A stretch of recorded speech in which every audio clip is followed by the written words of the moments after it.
All right. Well, hello everyone. Welcome to our last iteration of Seniors Be Well at GRPL, not counting our Caregivers Expo on Sunday. So definitely stick around for Sunday. Not obviously not all the way to Sunday, but come back on Sunday if you're interested in that. I'm really excited to welcome our two speakers today for seniors and preventative care as our topic.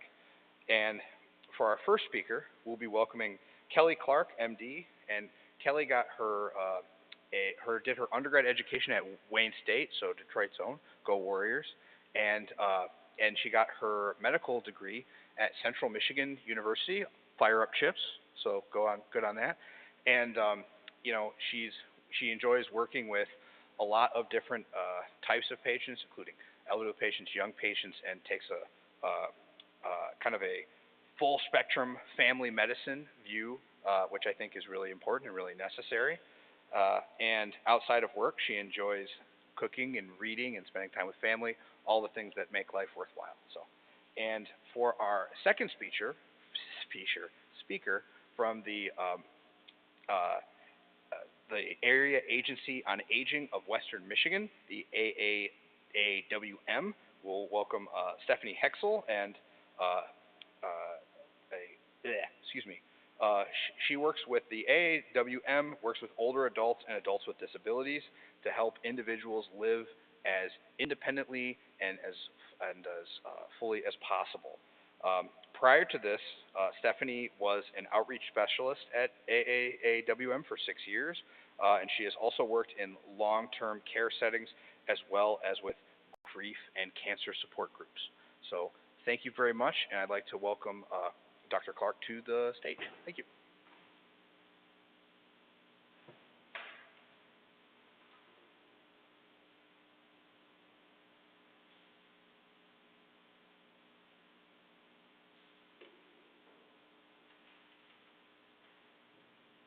Oh, thanks for the warm welcome. I'm happy to be here talking to you guys today. Um, like they said, I'm one of the family medicine residents at Mercy Health, and they had asked me to kind of come by and just talk a little bit about preventative medicine with a special regards to kind of like the more senior population. Um, so this is kind of just going to kind of be going over like general health recommendations, kind of different screenings, different shots that we kind of recommend, and things like that. I think I'll start with by saying, this is just kind of like general guidelines. A lot of this is going to be kind of decision making between you and your own primary care doctor as far as what will be best to most treat your health. Kind of as we age, I think seeing our doctors at least yearly, if not every like 3 to 6 months, kind of depending on the different medical conditions you have and are being treated for. So the first thing I'll say is as far as substance use, we always are going to recommend quitting smoking. It's one of the best things you can do for your health, even at any age. It's a hard habit to kick, but it's one of the best things to do. With regards to alcohol, moderate alcohol, a lot of people drink and do fine with, but it's important to keep in mind that too much alcohol can lead to falls, especially as we become less sturdy on our feet. And there's always a concern that it can interact with some of the medications you may be taking. And the same thing with other recreational drugs. A big thing is that it can interact poorly with medications and potentially make things a lot worse. Other general recommendations regarding like diet and exercise.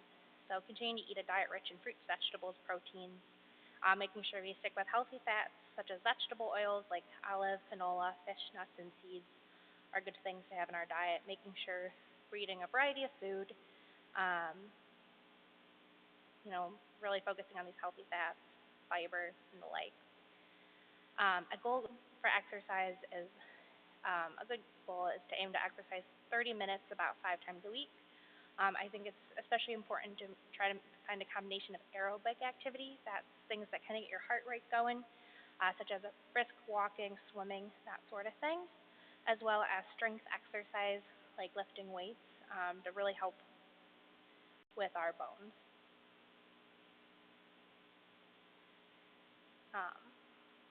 So this is just kind of about the immunizations recommended. Um, so kind of annual shots go. We recommend a flu shot every year. Normally it comes out in like August, kind of early fall, and that's probably about the good timeline to get it. Um, the flu can be a really hard disease, and especially as we age, it can be a lot more challenging to overcome it. So I think it's a really decent shot to get. And then also recommending the COVID vaccinations. Um, Obviously, that's a moving target right now. It's the 2 initial shots as well as a booster, but I'm sure that we might have another booster, more shots to come as well with that. And I wouldn't be surprised if that becomes kind of an annual shot we get, just like the flu. Um, Other immunizations are the shingles shots, that's such as Shingrix. Shingles is kind of a disease that is somewhat similar to chickenpox. We call it herpes zoster, and it's a disease that can basically cause like a really painful rash in kind of like one spot on your body. It can be really painful and really uncomfortable, and it can take like several weeks to like a couple months before it really goes away. So it's a good thing to try to prevent, which is why they have come up with the shot. So the Shingrix, I think, is probably one of the main ones offered for that right now. It's a 2-dose series. You get one, and then sometime between like 2 to 6 months after, get a second shot. Anyone who has an age greater than 50, we recommend this shot for. And it's just a one-time shot. So if you got it at any time kind of before now, then you're set. Um, the next thing is the Tdap or TD booster. It stands for tetanus, diphtheria, and pertussis, or the tetanus diphtheria, which is the booster shot. These are just a couple of diseases, or like bacterial diseases we tend to try to prevent with this vaccine.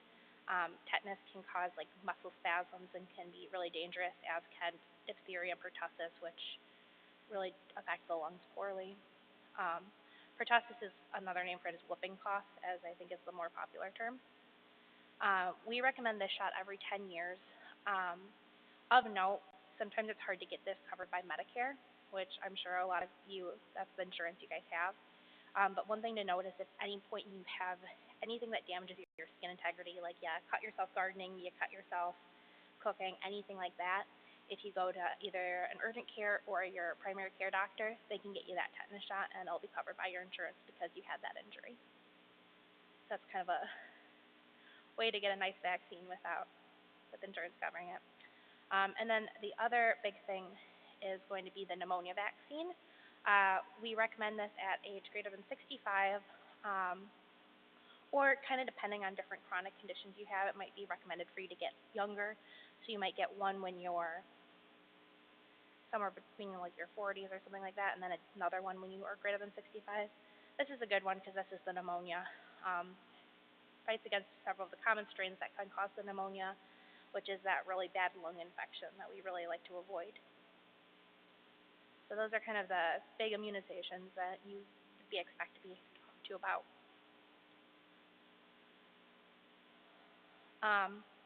So then the next part I just have is kind of on some like general health screening. So for cholesterol, for most people, we'll recommend a lipid screening every 5 years or so. Obviously, if you have high cholesterol and are taking medication for it, your doctor might recommend having a repeat screening done sooner. It's just a blood test that kind of looks to see how much of that cholesterol is in your blood, which can kind of give us an idea of how well controlled it is. Elevated blood pressure is just normally something we routinely measure at the doctor's office. That's when they kind of inflate the cuff just to kind of see where you're at. And that they'll just keep an eye on. There's not like any specific tests they do for it other than just, looking at the blood pressure when you go to the doctor's office. Diabetes is another test. We don't tend to recommend just routine screenings for this. It's more so if you have risk factors, which can include, being overweight, having high cholesterol, high blood pressure, or if you have symptoms concerning for diabetes. And those are things like you're urinating a lot more, you're feeling really thirsty, those sort of things. So they recommend sometimes every 3 years to see if you're at risk. Obviously, if you are diabetic, you will have it checked more frequently. And And this tends to just be a blood test, whether we just look to see what your sugar level is at the moment. So they might just kind of do some routine blood work to check the sugar while you're fasting, or they might do a test called an A1C, which is it kind of looks at it's another blood test that looks at the red blood cells themselves and actually gives us a good idea for how well your sugars have been running for the past 3 months. Osteoporosis, which is basically kind of like that thinning of our bone materials. If it gets too thin, it can put us at a risk for fractures. So we worry about, in our spine, or like if we fall, if we can kind of damage, whether it be like, this is where we worry about like broken hips and, these what we call compression fractures in your back. So we might recommend doing a bone scan. Normally every 1 to 2 years, kind of as we age, a lot of times females over 65. And kind of depending on the results, we might recommend supplementation with calcium and vitamin D. Living in Michigan, I think in general, a lot of us are probably have deficits with the calcium and vitamin D just because we don't get much sun here. So it's something that I think relatively safe to be considered taking. But I would just talk with your doctor, make sure nothing interacts with your other medications. And obviously, if this becomes more severe, there's other medications that they might suggest, but that's just kind of a more baseline idea.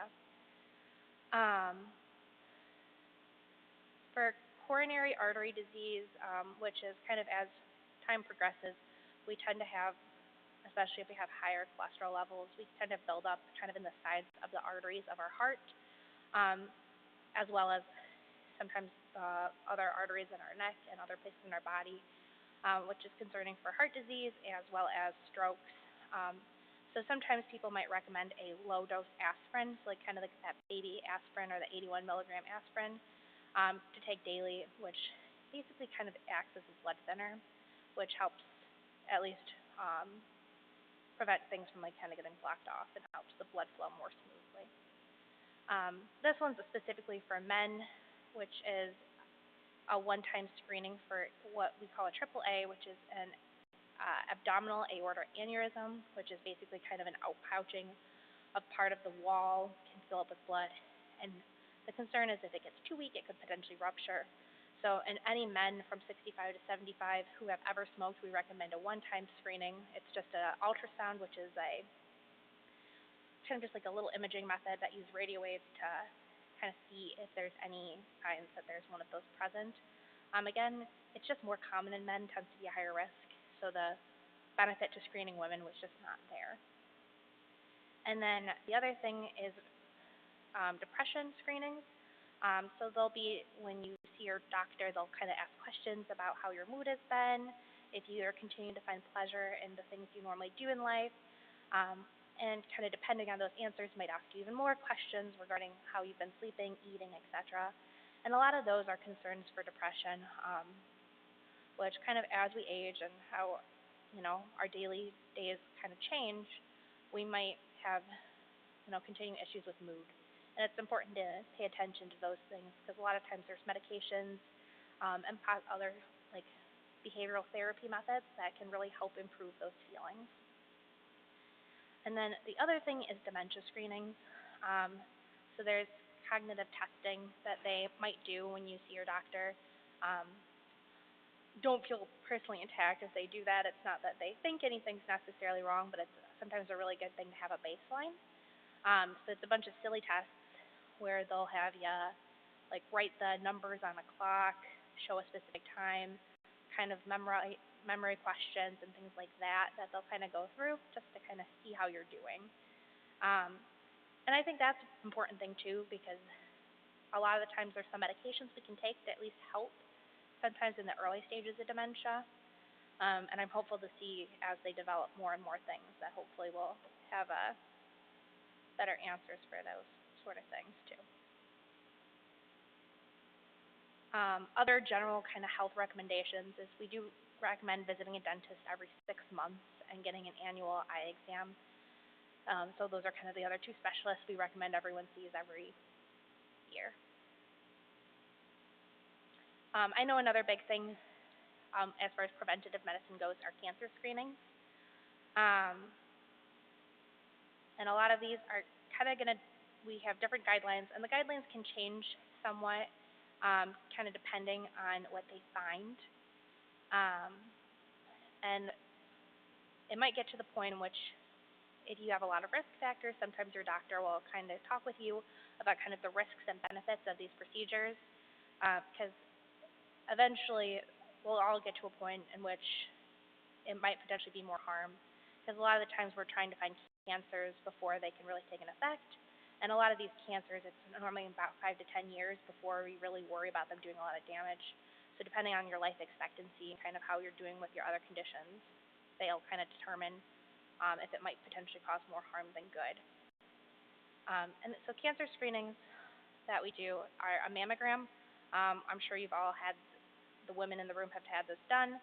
That's when you go in and they put your breasts kind of on the machine and they kind of squish them a little bit, and they're basically looking to see if there's any signs of breast cancer. They're looking for any abnormal findings, things like calcifications, things like that. We currently recommend that about every 1 to 2 years. Different guidelines kind of suggest different things, but that's kind of the main area we recommend it. And that's just looking for any changes of the like. Kind of depending what they find, they might recommend further testing, but it's something to kind of keep on top of. The next thing is a colonoscopy. The colonoscopy is a screen for colon cancer. Other screenings they might recommend that aren't quite as sensitive but are still useful are the fecal blood test, which is basically they'll take a stool sample and see if there's any signs of blood, which can at least give us some idea if there's anything really developing down there, and is a less invasive test. There's also the Cologuard, which is a kind of newer test that actually looks for DNA that is concerning for cancer in the stool. And that one can be useful, especially for people who are more frail and maybe won't tolerate a colonoscopy as well. And that can be done every 3 to 5 years, which is useful.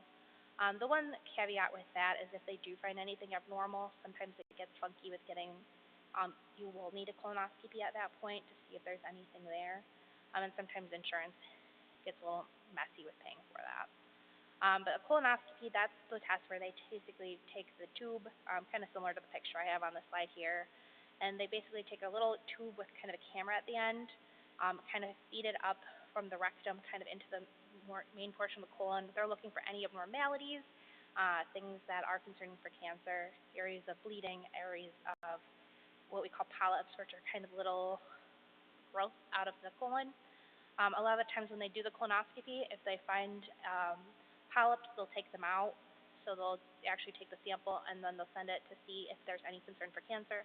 A lot of polyps are benign, which means they don't really have the potential to cause cancer. They're just natural outpouchings from the colon. But it's good to identify anything with abnormal tissue, and it also is looking to see if there's anything more abnormal looking that would be concerning for cancer. And if that's the case, they would mark it and refer you to see a possible surgeon to have it taken out. The pap smears, we tend not to recommend it after age 65 unless you have a history of abnormal results. That's kind of the cervical cancer screening.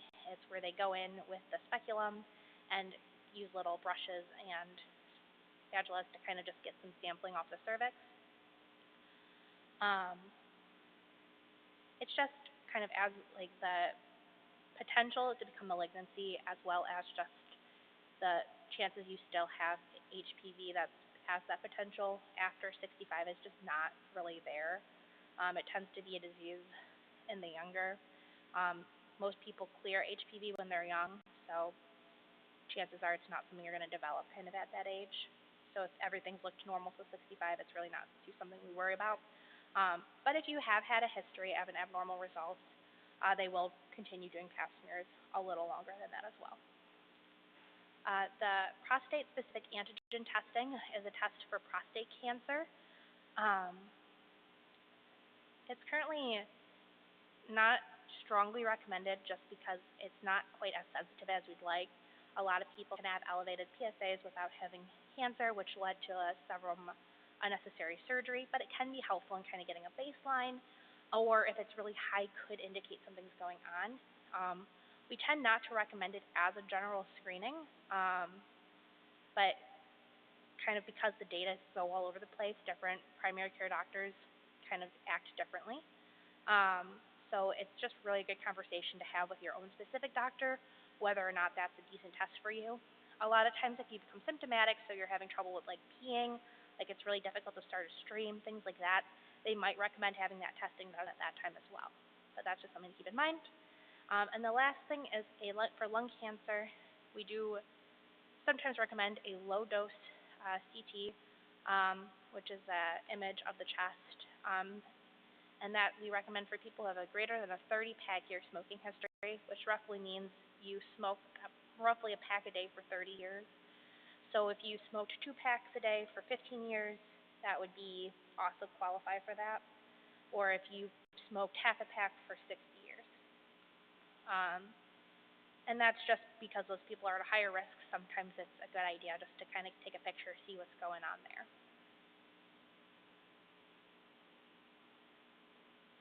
I think another big thing in the elderly is fall prevention.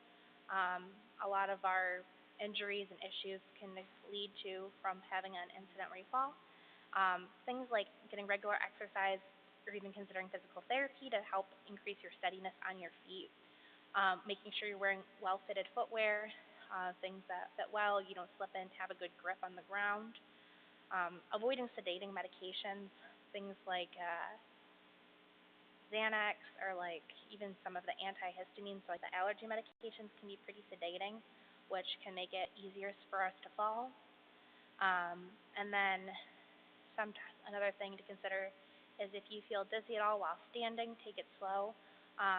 Sometimes we worry about what we call orthostatic low blood pressure, which is basically just the blood vessels don't respond as well as we want when we go from like a sitting to standing position, and it can kind of cause us to get a little less blood to our head, which can make us a little dizzy. A lot of times if you just kind of take it easy or recognize that, it can help prevent falls. But another big thing is making sure you get a further workup, because sometimes medications can make this worse, and the risk of the fall might be worse than stopping to taking that medication. That's what I got. These are just references from what I have. So again, a lot of this is going to kind of depend on your individual needs, kind of what different medications you're taking, what chronic conditions you have. So kind of depending how, making sure you see your doctor regularly, I think is a good start. I recommend at least yearly. Sometimes they might recommend you see them sooner, depending on what else is going on. Yeah, I think we're going to let Stephanie take over, and then we'll take questions at the end.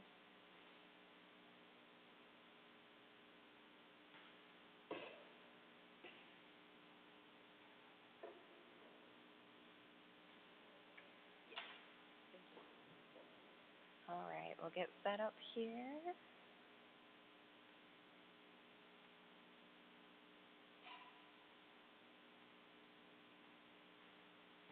All right. Well, good afternoon, or mid-morning, afternoon, whatever it is, everybody. My name is Stephanie Hecksel. I'm a social worker by background, and I am our access manager at Area Agency on Aging of Western Michigan. And we are the source for seniors, as you can see by our title slide here. So here's my information. And it's funny because I saw on your slide, Dr. Clark, we had the AAA, and that meant abdomen aneurysm for you. But for me, that means Area Agency on Aging. So we use that acronym a lot, too. So I'm going to talk just a little bit today about some of the different services we offer and really focus on our mission, which is promoting independence. So before I get into that, though, I do like to stress to anybody that I talk to, every situation is unique. A lot of times when I present, I'm talking about our programs, I'm talking about qualifications, I'm talking about resources, but there is no two situations that are alike. Everybody has their own unique situation, they have their own preferences, there's different financial situations, family support, informal friends and neighbors that are supportive. It's very different. So although I can say, here's what the programs are, the main takeaway I want people to have is that everybody has their own unique scenario, and we like to have those one-on-one conversations. If help is ever needed, or if somebody's inquiring what's out there, what's available for me, that's where we want to have some more one-on-one dialogue to actually talk about you or your loved one or who it is that you're looking for. The other thing I would mention too, I've heard a lot of this in doing outreach for, the 5+ years I did with our agency before the role I'm in now. A lot of times I would go to like a health fair or just something that was just kind of a general group I would attend. And sometimes I would just strike up a conversation and people would say, oh yeah, no, that sounds great, but I don't qualify for any of that. There's a lot of different things out there that have different criteria. So I would not automatically assume that a person doesn't qualify for something. Again, I would encourage a call to our agency to talk about what's going on in that particular situation, what the needs are, and then help determine what resources might be available, because there's a lot more than people might initially think. And also hello to the people at home. I didn't say hi to you either yet. So this slide here is just our mission statement. So we've been around since 1974, and we were established to help older adults and adults living with disabilities to live as independently as possible in their communities and provide them a life, that is full, that is of value for them, and where they can live with dignity. So often we hear people say, I don't want to go to a facility. I don't want to leave my home. We're not anti-facility. We're not blind to the fact that sometimes people do need that level of care. However, there are a lot of people that if they just get a little bit to help with those unmet needs, they would be able to stay at home successfully in the setting that they want to be in, where they're comfortable, where they've spent their life, where they want to continue to be. And that's the reasoning of why Area Agencies on Aging were created. Area Agencies on Aging, this is actually a nationwide network.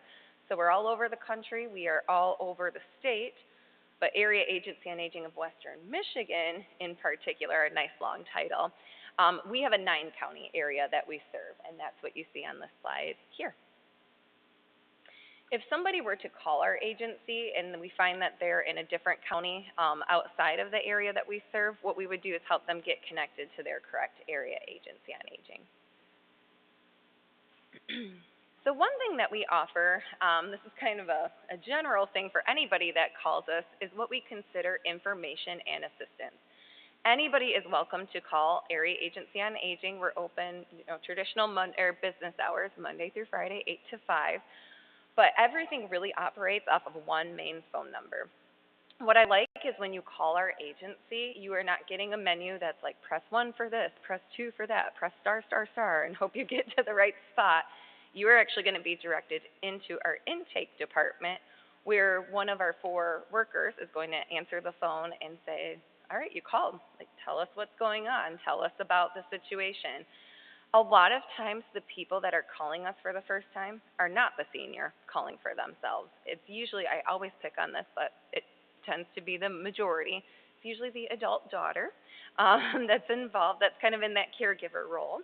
But we have a lot of, adult children or family members. We have neighbors. We have other professionals. We get a lot of calls from doctors' offices, from skilled care agencies, just a variety of people, as well as people calling for themselves. So again, anybody is welcome to start that phone call with our agency. If we start talking about programs or services that a person would be eligible for, we do want to involve that person. We're not going to take a whole referral and then surprise the person of, hey, somebody called for you and now you're in services. So there will be a whole screening process that would involve the individual. But a lot of times that starting point is somebody else calling our agency saying, hey, here's what's going on. I'm not sure what's out there, but I'm calling and we're going to talk. And that's where we have some further conversation and determine what to provide and where to go from there. So if there is a takeaway, it is call our agency and keep that main number.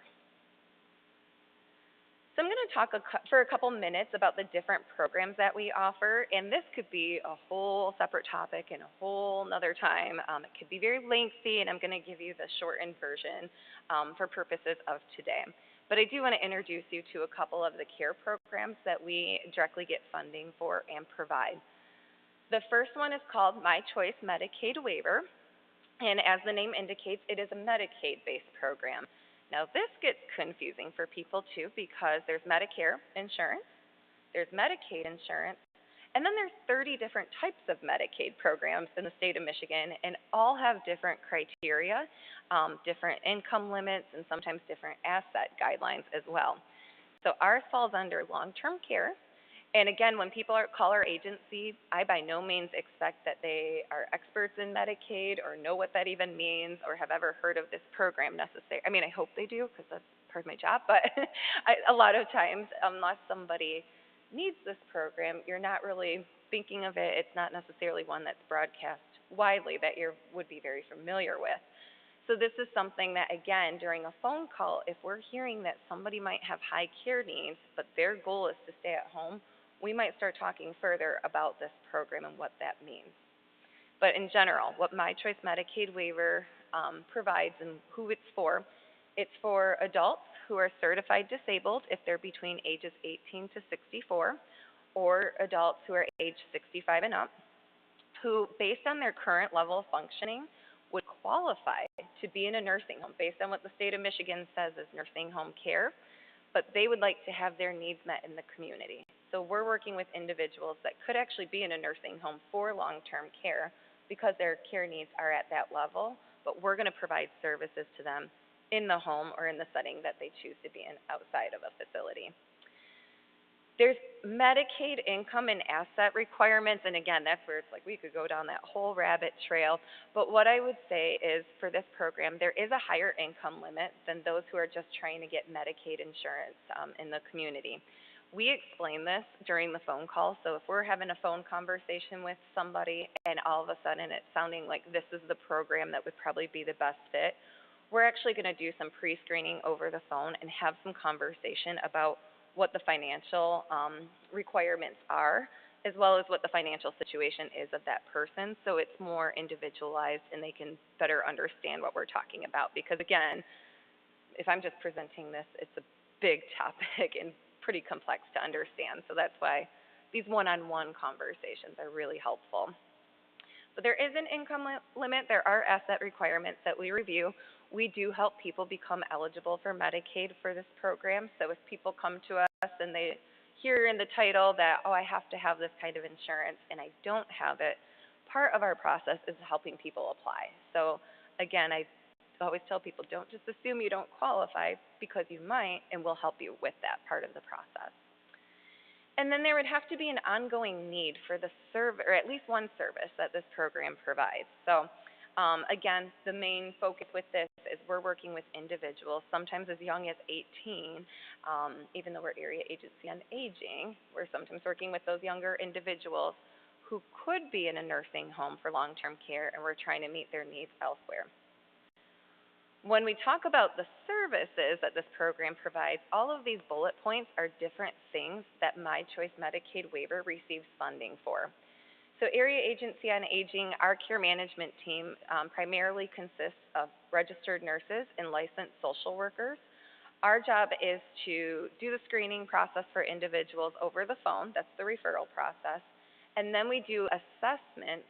The nurse and social worker would do that together with that individual to determine if they're eligible for this program, and then determine out of these services, what are the things that they need? What is going to be helpful for them to stay at home?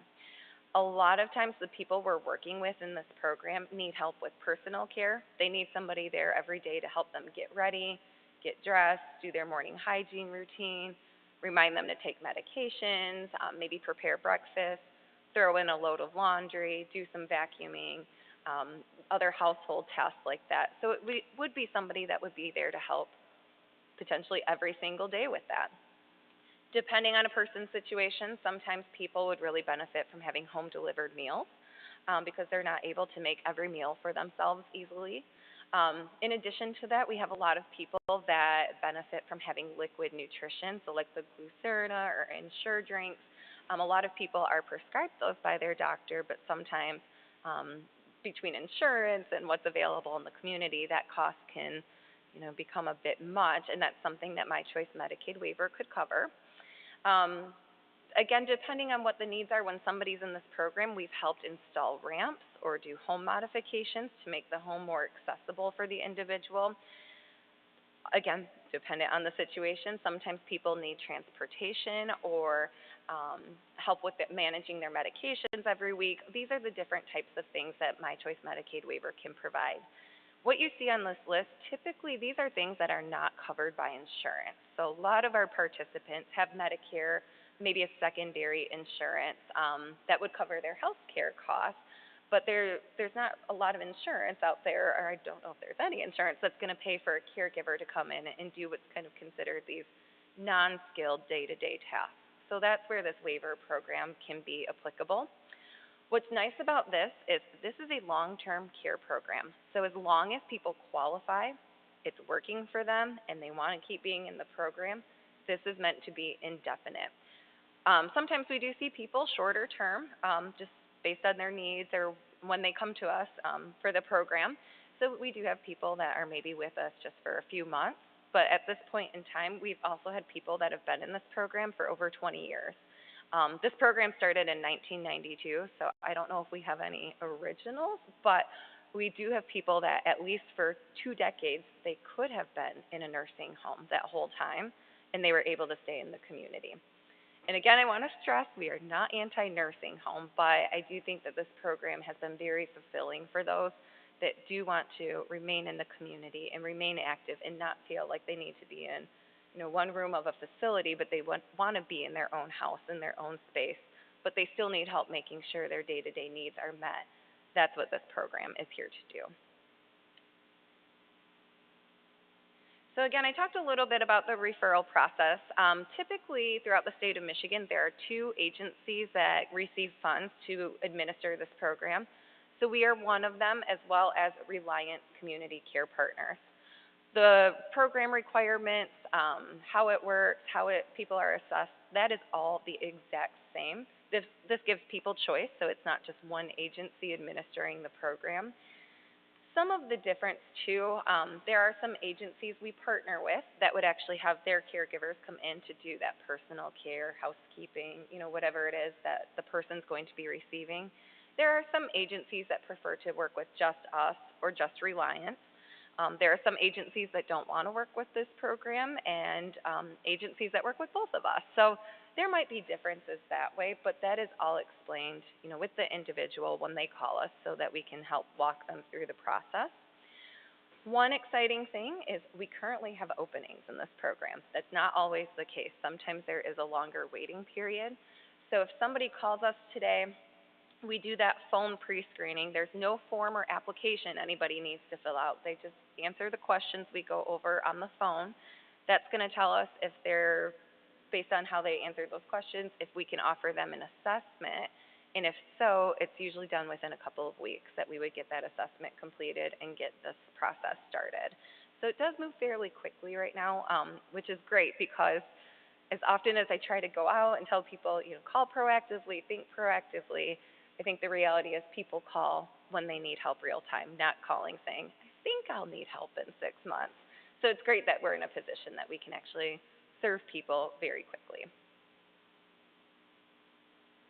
And I talked a little bit about the assessment process, so I won't repeat myself. One thing I'd like to mention too with all of our programs, not just My Choice Medicaid waiver, is we take a person-centered approach. And I think that's very important to recognize because our job is to assess individuals and determine what they're eligible for, but it's not our job to say, you're going to get this, and this is the time they're coming, and this is how we're going to deliver the services.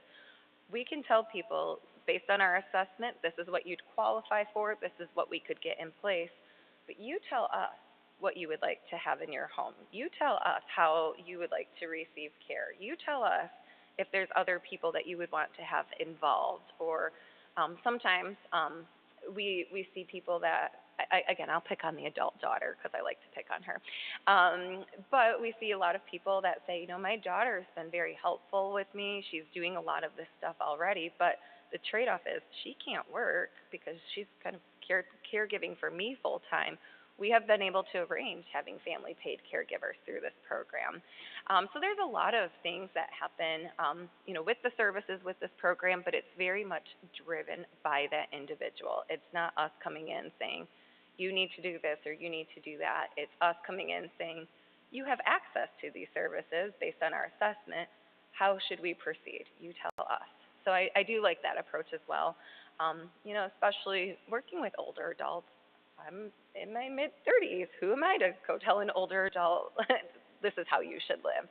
So I really like that person-centered approach in making sure that we are completely teamed up with that individual versus coming in and dictating the situation. That's not what we're here for. I mentioned that My Choice Medicaid waiver is a long-term care option. This just talks a little bit more about how we stay involved.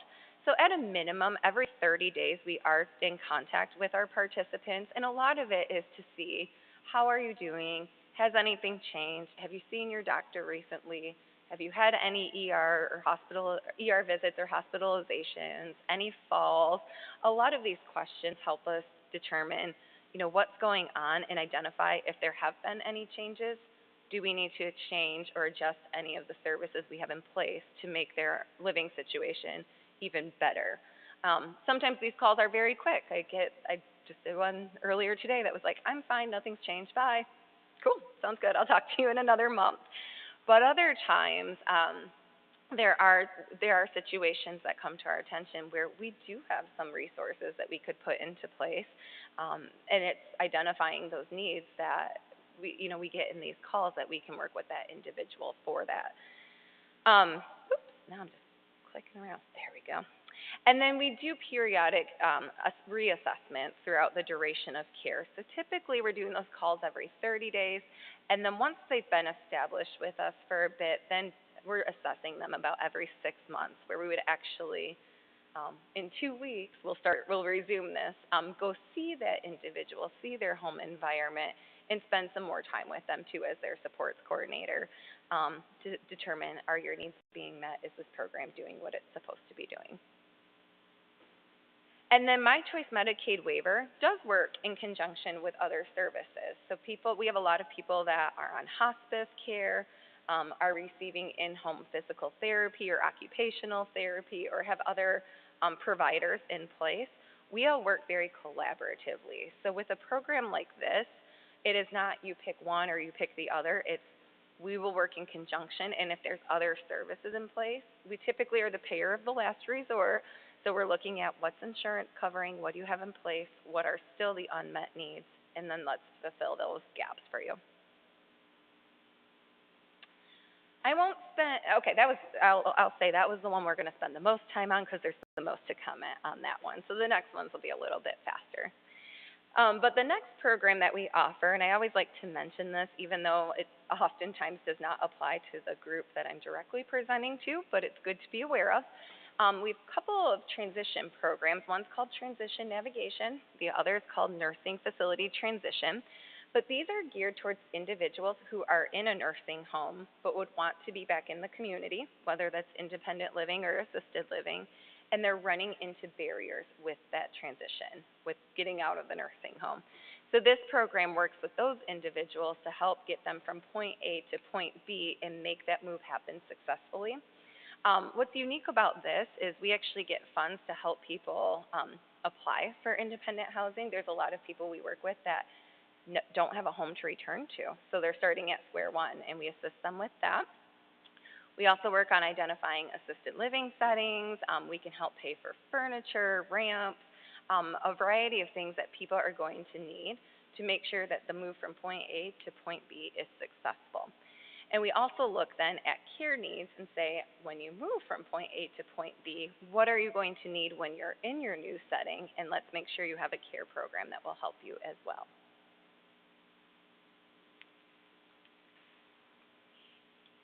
Quick water break. So there are 3 local entities that provide this transition program: us, Reliance Community Care Partners, and then Disability Advocates of Kent County. Another care program that we offer is called Care Management. This is for people age 60 and up who are in independent settings, And this is a great program for people that are fairly independent but have an unmet need that our program can fulfill on a long-term basis. It's a more limited amount of care. So you saw that bullet point slide of all the different services My Choice Waiver can provide. Care management, I think of, is really a step down from that. As you can see in this slide, it provides personal care, housekeeping, and or respite, and it's typically limited to about 6 hours per week. But this program is very ideal for the individual that can get up and get dressed and go about their day, and they're not homebound by any means, so they're very active. You know, they're out and about all the time. But maybe they have balance issues, and so when it comes time to bathing, they need somebody there to help them with that, whether that's hands-on help or supervision. At the same time, there are a lot of people in this program that don't need a lot of hands-on personal care, but they use a walker, and they cannot hang on to their walker and vacuum or mop their floors. Or their washer and dryer is on a different level of the home, and they can't access those safely, but they need their laundry done. That is what this program is intended to fulfill. So it's not the everyday help, but it is that little bit of extra help on a long-term basis that is meant to help that person stay living at home independently. What you won't see on the slide is any mention of any type of insurance, and that's because this is actually funded through, in Kent County, through the Kent County Senior Millage. It's actually tax dollars that are going into paying for this program for our Kent County seniors. And then we also get a federal source of money. It's called the Older Americans Act, just kind of for your information. And that is what helps to pay for this program. There are no income limits, but in Kent County, individuals might be asked to contribute towards a cost share, depending on how high their income is. If they have a cost share, it might be $20, $30 a month, comparing that to $30 an hour to pay privately for a home care agency to come in to do the care. It's still meant to be very affordable, but does allow us to serve more participants. And again, kind of just like My Choice Medicaid waiver, this is done with a nurse and social worker from our agency conducting those assessments, developing a person-centered service plan, coordinating those services to come into the home, and then providing that ongoing supports coordination, those routine contacts to make sure things are going well and to help navigate through resources if there's ever any need for that or changes to a person's situation. And what's nice about care management too is that is long-term. It's indefinite as long as it works for people. They want this program. It is something that they can have forever and ever and ever until they no longer need it or don't want to participate. One unique program that we have at our agency, this isn't necessarily a care program, but it is something that we do offer to individuals age 60 and up. It's called Choices for Independence. Now, this is a service that we offer to individuals. It's more of a consultation, but it is our opportunity to have our outreach specialist, who's a social work background, come into that person's home and meet with that individual and whoever they would like to have present and talk to them about their short-term and long-term goals and long-term needs. We have a lot of people that contact our agency that get information in that initial phone call, but might say, you know, I don't know that I want any services right now, but ultimately I would like to stay home. My plan is stay home forever, and I would like to know what's out there, what applies to me, how do I plan on that, how do I use my resources so I can maintain that goal. So it's kind of an extension of the phone information and assistance that we do, where we'll actually have that meeting to talk with an individual of, all right, well, what's going on in your situation and what resources do you have in place, and let us help you learn about some of the other resources that might be applicable to you. Maybe it's not for now, maybe it's for later, but let's actually talk more about you and come up with a plan or some ideas. So it really is a very individualized consultation type of visit. What's nice about this, compared to our other care programs, is there are no financial limitations to participate in this consultation. And a lot of times, I used to administer this program myself. What I would find, again, I always pick on this adult daughter, but it does tend to be the majority, But a lot of times we get calls from a family member saying, you know, we're trying to care for mom or care for dad. They're open to doing this too, but we want to sit down as a family and have somebody come talk with us, help us come up with a plan, because mom and dad don't want to move and we don't want them to move. But if we can only help so much, what else is out there for their situation if and when they need that assistance? So that is a lot of what comes up with this Choices for Independence consultation, is us working with participants as well as their family family members, excuse me, to come up with their plans, both for the short term and the long term. Sorry, I knew this would happen because it's the start of allergy season, but it also means it's the start of good weather, so I'll take it. So one thing I mentioned very quickly with the care management program is that we do get funds from the Kent County Senior Millage. If you have not heard of the Kent County Senior Millage, this is something that hopefully I can make you aware of today. It is going to be up for renewal in the August vote, so just heads up there on the ballots. But there are a variety of services that are offered to individuals who are age 60 and up that reside in Kent County. Care management was one of those programs, but there are over 50 different services that are provided that all receive funding to help make services accessible and affordable for people who, again, want to live independently. The services, even though a lot of what I've talked about so far, because our funding tends to be more for care, the services are a whole variety of different things. They range from equipment to senior centers to meals to transportation options to financial resources. There's quite a variety of what is offered. It's not all just care-based. It's a nice little document. We do have it on our website too for those that like to go online. But it's 10 pages of different agencies that provide a specific type of service. The directory is very nice because it's a quick, like 1-2 sentence, here's a description of what the service actually is, and here's the contact information. So it's been really, I think, helpful and hopefully accessible for people to say, I don't really need care right now, but I would be interested in getting meals, because if I, don't have to cook 3 times a week and can still get a good meal to fulfill that, that would work perfectly for me. That doesn't have to start with our agency. That could be a quick call to Senior Meals on Wheels if that was what the person was interested in. And by having this directory, they're able to then just call these agencies directly without having to go through this whole chain of systems and this whole network of aging services to get the one thing that they need. So just wanted to make sure that you were aware that there's other services available in Kent County specifically funded through this millage. Just a few other things that we do at Area Agency, and again, I know this kind of ties into that goal of independence. We know so often that even though there's great care programs out there and we have success with the care programs that we offer, majority of the care that's being provided to individuals is done through family members. It's their children, it is their friends, it's their support system, it's their neighbors.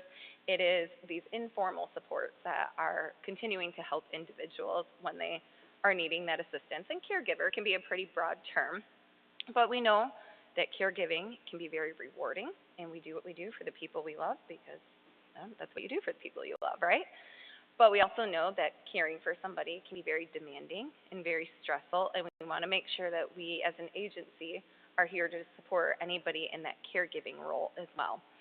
So we do offer monthly classes through our agency called Family Caregiver University. This is not something, we call it university, but you don't have to attend every month, or we're not taking attendance. But there's a variety of topics that we try to cover through these classes. They range from talking about care options to come in and talk about legal decision maker status and wills and powers of attorney. We've had some on mindfulness and stress reduction. There's just a whole variety of different types of topics that we try to bring in local experts to talk about, especially as it relates to somebody who would be in that caregiving role. So that is something that is offered right now still virtually through our agency, but we did have those in our building as well, which I think gave some nice break too from somebody who was in a caregiving role to come learn more about a topic, but also go somewhere, escape for a little bit too if they were really kind of in the thick of it with the caregiving situation. We also, at Area Agency, offer what's called the Caregiver Resource Network, and these are different, well, on our website, we have quite a few different resources that are geared towards caregivers. There's information on local support groups, we have a lot of handouts, access to a variety of podcasts that cover topics that would relate to caregiving. But then the Caregiver Resource Network itself is comprised of a number of professionals that work with caregivers really in any capacity. And I think this really helps strengthen the aging network, is what I'll call it, and that we all start to become familiar with each other and what other agencies do, and I think that just helps us become informed. So if I'm talking to a family member that says, you know, hey, I need to learn more about dementia. That's what we have going on right now. I need somebody to talk. I need to find resources on it. I need to find somewhere that I can talk about that. Great, I have a contact at Alzheimer's Association. Let me get you in touch. So there's a lot of benefit with this Caregiver Resource Network as well, in that we're pretty well intertwined and hopefully can then be good resources to those that are reaching out for us reaching out to us for assistance. And then one thing that comes up a lot too, and I know I mentioned briefly, you know, different insurances and talking about our care programs, is people trying to navigate their insurance. And a lot of the individuals that we work with, like I mentioned, have Medicare as their insurance, and it can be something that's difficult to understand. Medicare likes to send a lot of paperwork. Well, what does that paperwork all mean? Sometimes the bills are difficult for people to understand. Every year when it's open enrollment and people are looking at their drug plans and looking at potentially changing them, sometimes the details are very, very minor, but there's still changes that are coming up to the plans every year. This is where we can be a resource to help individuals through all of these different needs. We have what's called MAP. It's the Michigan Medicare Medicaid Assistance Program. And I won't read every bullet point here, but I did just kind of touch on most of those, of different reasons why people would work with a MAP counselor. This is actually a federal program, so every state has a version of MAP. They don't have a Michigan one, but they have a version of MAP. This is funded. It's a free service. It's unbiased. We're not connected with any insurance companies, but it is there to give that information on Medicare and Medicaid. Where I think this also comes in handy for a lot of people is those that are going to be new to Medicaid. We have a lot of people that are retiring and or turning 65, and now they're looking at their Medicare, or sorry, I think I said Medicaid, Medicare. They're looking at their Medicare options. They're looking at Part A, Part B. They're getting information on a Priority Health Medicare or other type of Advantage plan, and they're trying to figure out, what does this mean? What should I pick? What makes sense for my situation? I have this packet, what do I do with that? Our counselors will directly work with individuals through those types of questions as well. And again, it's unbiased, it's strictly for Medicare, Medicaid information, and it's very accessible. One of our coordinators actually works right in our building. We have a lot of people that come in for appointments, we go to people, we do things over the phone, so we want to make sure it's very accessible for individuals, because we know Medicaid is a huge system and very difficult to understand, and this kind of makes it more of a one-on-one type conversation for insurance questions specifically. So that summarizes what could have been a much longer presentation, but summarizes the variety of services and resources that we have at Area Agency that help somebody remain independent. So with that, does anybody have any questions?